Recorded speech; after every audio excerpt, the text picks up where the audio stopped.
Okay class, this is Dr. Tinsley. Welcome to a short video around the design investigation on osmosis. So just some background information of this. Obviously you should be aware of the definition of osmosis.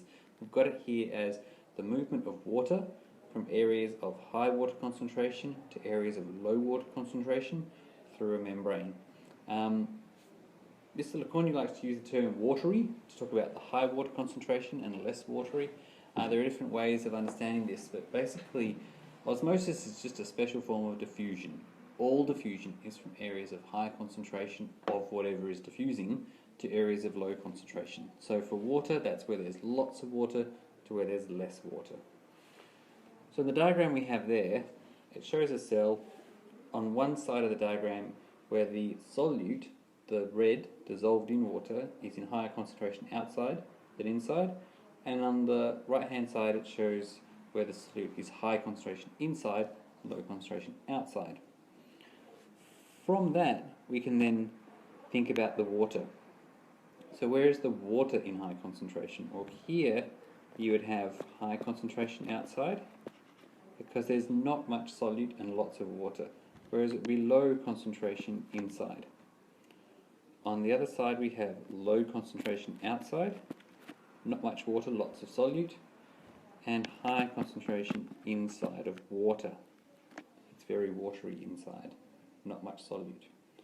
So once you've worked out this kind of thing, it's really easy to see where the water is going to go from. So the water will always go from high to low, from high to low.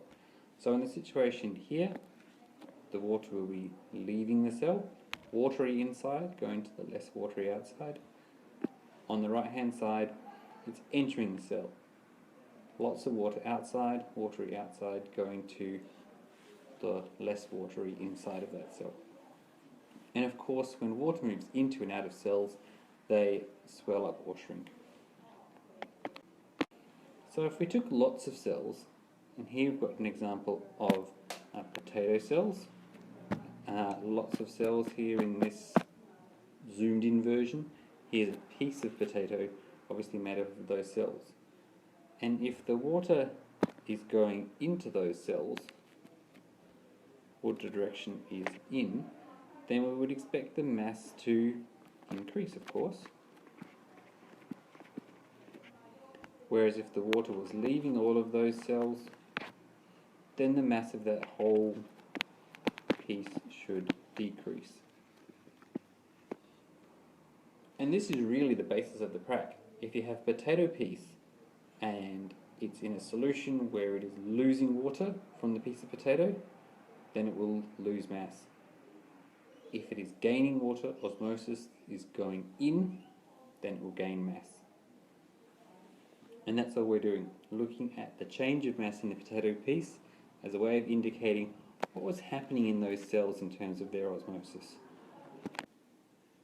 We can look at osmosis in different ways then. So first of all, the way we're going to measure osmosis is to understand the change of mass by looking at whether the potato piece is increasing or decreasing its mass.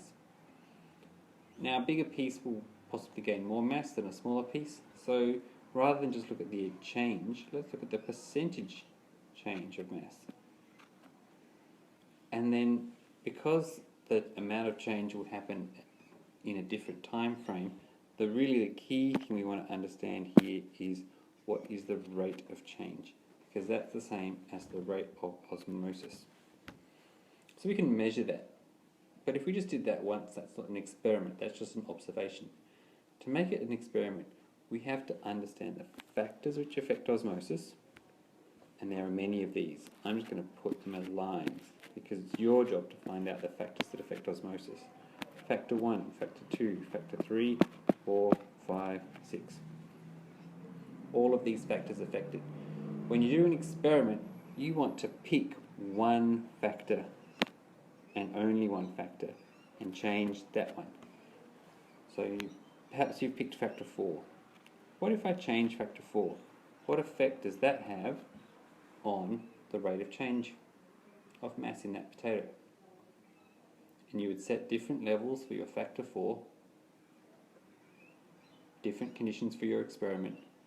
What does the effect of changing that factor, that variable, have on the rate of change? All these other factors, 1, 2, 3, 5 and 6, we know that they affect osmosis, but we're not experimenting on those, so they need to be kept the same. So these other ones, 1, 2, 3, 5 and 6, become the controlled variables, because we don't want them changing during the experiment. 4 becomes the independent variable,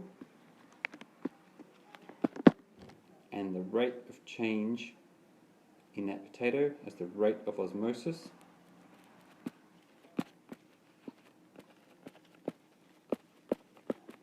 becomes our dependent variable.